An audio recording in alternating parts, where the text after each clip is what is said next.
Oke, kembali lagi bersama Civil Watch. Kali ini kita akan bahas topik tentang dinamika ya, atau pembebanan dinamis. Selain kemarin kita banyak membahas tentang statika, beban statis.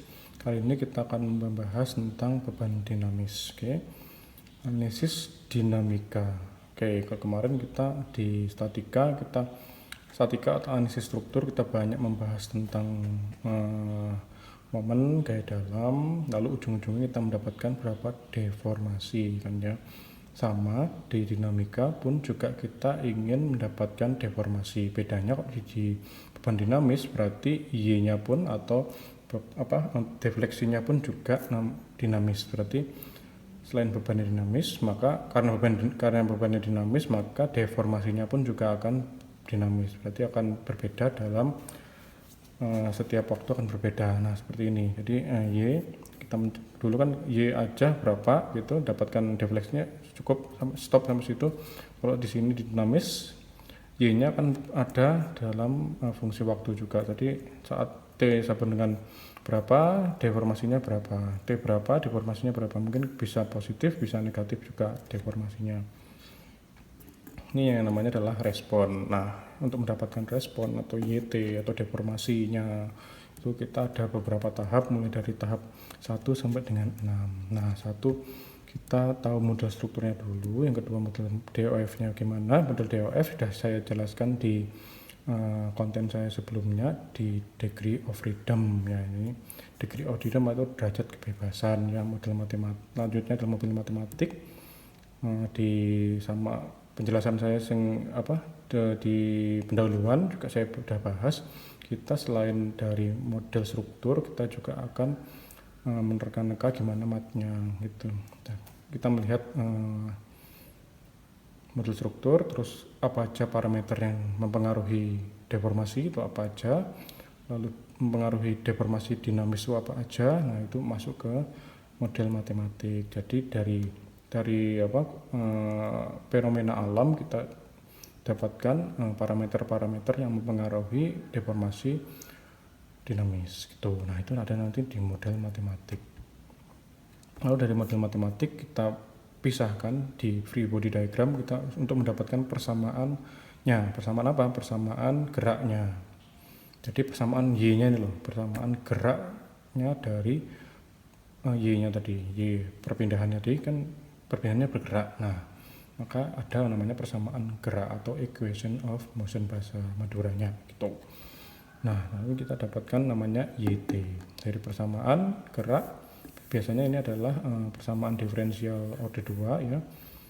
Lalu kita dapatkan YT. Jadi tuh. Oke, kita mulai dari pertama ya. Yang pertama adalah model struktur. Nah, model struktur kita sering bahas di statika, di analisis struktur 1 itu yang bentuknya itu seperti cantilever, terus kolom, terus balok, terus portal. Itu namanya adalah model struktur. Misalnya kolom, portal, itu terus balok, terus cantilever, itu namanya adalah model struktur. Kita sering bahas ya, model struktur macam-macam ya, mulai dari Gerber, mulai dari struktur rangka batang, segala macam itu ada di mata kuliah sebelumnya. Sama ya, model struktur sama antara statika dan bebannya, cuman ini kan bebannya aja ya. Untuk strukturnya kan sama, macamnya ya sebanyak juga kayak di statika gitu. Nah ini adalah model struktur. Yang kedua adalah model DOF. Oke, model DOF sudah saya bahas tuntas di degree of freedom ya, di konten saya sebelumnya. Oke, yang kedua adalah model DOF. Kita tentukan dulu mau pilih model struktur yang mana itu kan ya. Model struktur akan mempengaruhi model DOF-nya. Misalkan model struktur yang saya pilih adalah portal ya. Portal seperti ini. Model strukturnya adalah, nah ini adalah model strukturnya portal satu lantai ya. Lalu ini deformasinya Y-nya berarti ke kanan dan ke kiri kan ya. Y-nya, Y plusnya ke kanan, Y minusnya ke kiri. Nah, berarti saya bisa memodelkan DOF-nya adalah ini. Berarti saya ingin multi degree of freedom atau degree of freedom. Misalkan saya hanya ingin mencari deformasi maksimumnya aja, berarti saya cukup single degree of freedom. Kalau multi berarti saya ingin mencari deformasi di tengah sini, berarti saya multi degree of freedom. Oke, sementara untuk dasarnya aja dulu kita pakai adalah single degree of freedom, hanya ingin mencapai deformasi maksimum. Jadi sini yang bebas, jadi bebas ke kanan dan ke kiri, berarti mencari Y aja. Berarti kanan ke kiri berarti hanya 1 degree of freedom untuk ke perpindahan horizontal atau Y gitu. Oke. Degree of freedom berarti pakai single degree of freedom. Berarti ini yang saya tulis nanti. Oke. Jadi model strukturnya adalah ini, portal. Model DOF-nya ada single degree of freedom. Jadi saya tulis SDOF berarti gini gambarnya. Lalu kita punya parameter K, kekakuan dari kolom dan balok. K kolom, KK, kan K balok. Oke, lalu kita punya massa dari seluruh ini. Kita punya massa, karena single berarti massanya total di atas. Untuk mencari Y. Nah, Y kok di dinamis berarti adalah YT. Ini adalah model DOF-nya adalah begini, SDOF dituliskan SDOF. Gini modelnya, artinya modelnya dijepit di bawah, tumpuannya di bawah, memiliki kekakuan dan massa, artinya itu. Jadi walaupun ini punya kakinya atau kolomnya ada 1000, tetap dia dimodelkan adalah satu begini, nggak harus 100, harus 10 cabang seperti itu. Jadi cuma satu aja yang mewakili, namanya kekakuan ekuivalen. Berarti ada tumpuan, ada kekakuan ekuivalen yang itu menggambarkan satu atau lebih dari satu kolom, dan massa itu massa total semuanya. Jadi ini adalah single degree of freedom, model DOF. Ketiga adalah model matematik. Nah, model matematik kita lihat parameternya apa aja. Oke, dari sebelumnya kita dapatkan adalah parameter yang mempengaruhi adalah massa dan kekakuan kan ya. Kalau misalkan tak teredam, nah kalau nanti dibagi dua ya, ada yang teredam, ada yang tak teredam.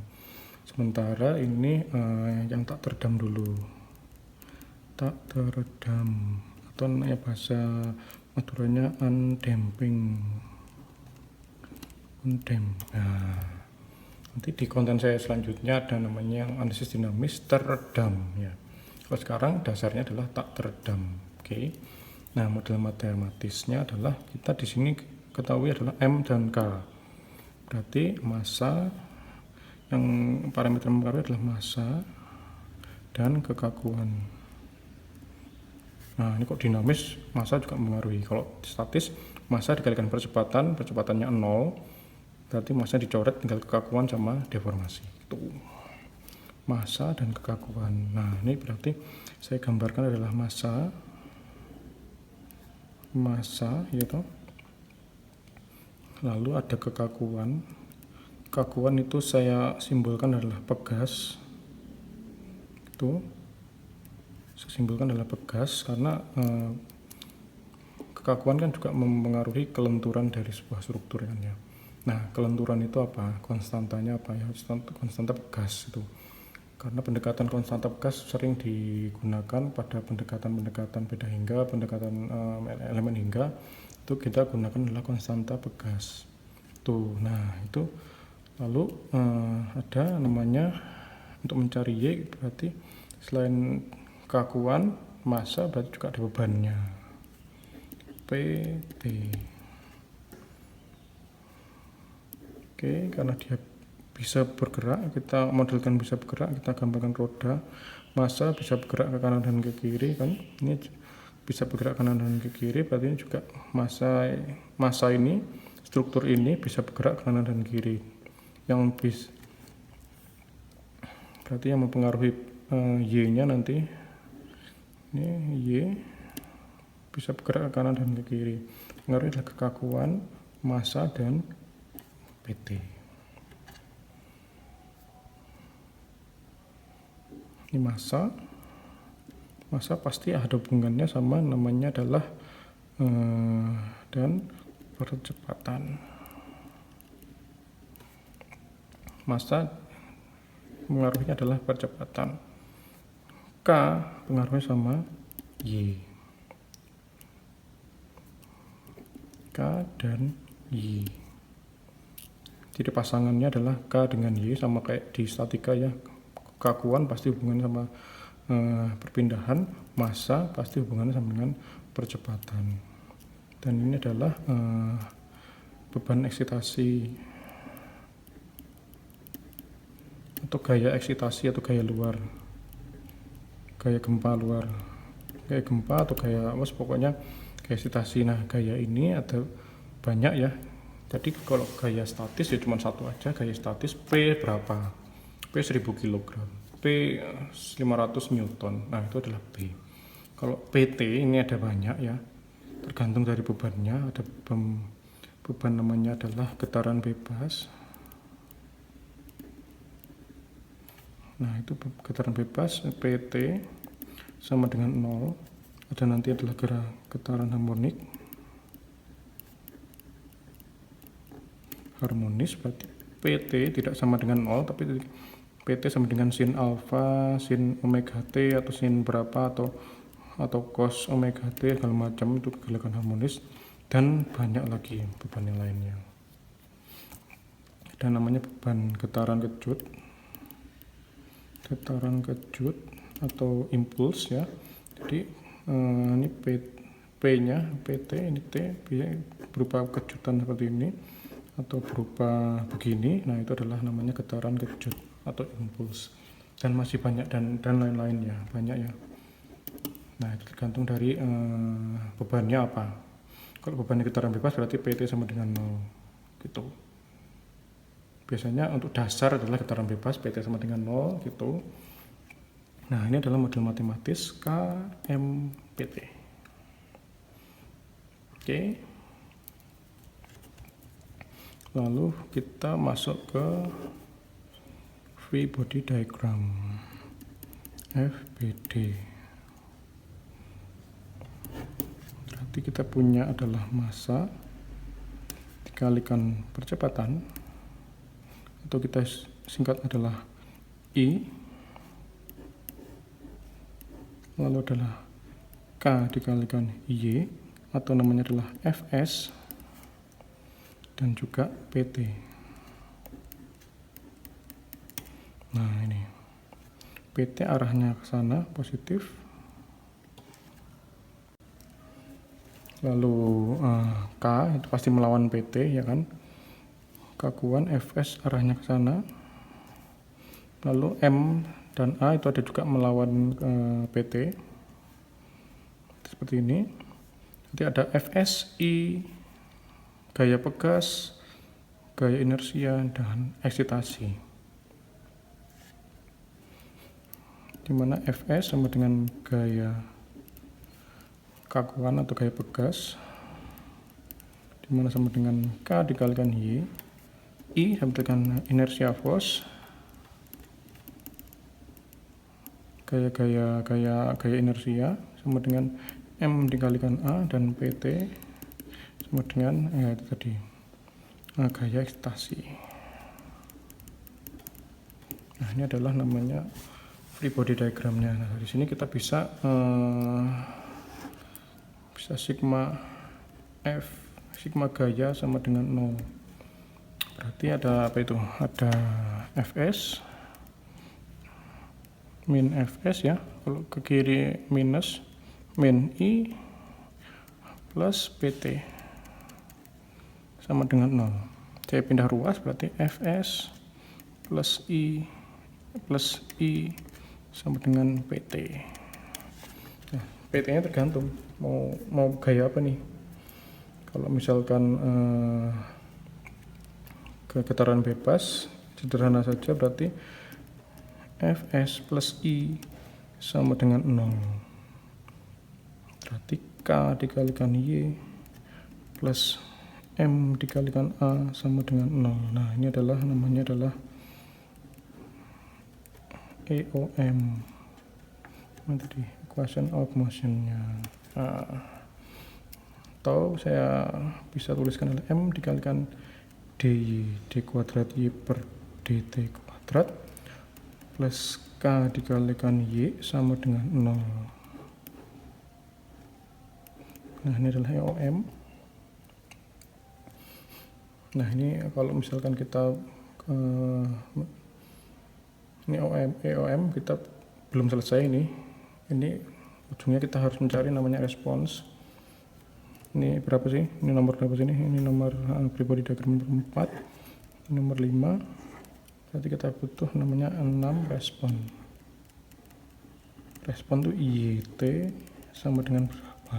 Nah, itu ini dy kuadrat per dt plus k m dikalikan dy kuadrat per dt kuadrat plus k dikalikan y sama dengan 0. Nah, ini berapa y-nya? Ini samanya ini apa? Matematik 2 ya dia. Persamaan diferensial order 2 karena dia sama dengan 0 berarti namanya homogen. Ini bisa kalian cek di konten saya, persamaan diferensial order 2 homogen itu gimana cara menyelesaikannya. Tuh, nah itu nanti baru kita bisa mendapatkan yang namanya adalah respon. Oke, mungkin itu sampai di EOM. Nanti coba dicari gimana YT-nya. Kita bertemu nanti di konten selanjutnya, kita bagaimana mencari YT. Itu kita dapatkan nanti respons dari analisis dinamis. Nanti kita akan bisa menggambarkan respon yaitu YT. Ini YT. Nanti kita berupa sinusoidal atau cosinus atau gimana, itu tergantung dari hasil dari responsnya gitu. Oke, sampai bertemu di konten selanjutnya untuk mencari YT ya.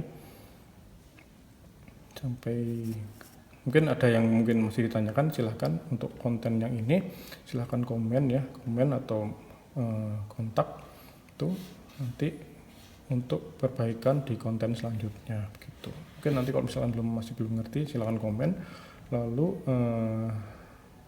untuk nanti feedback saya di konten saya selanjutnya gitu. Oke, terima kasih, sampai bertemu.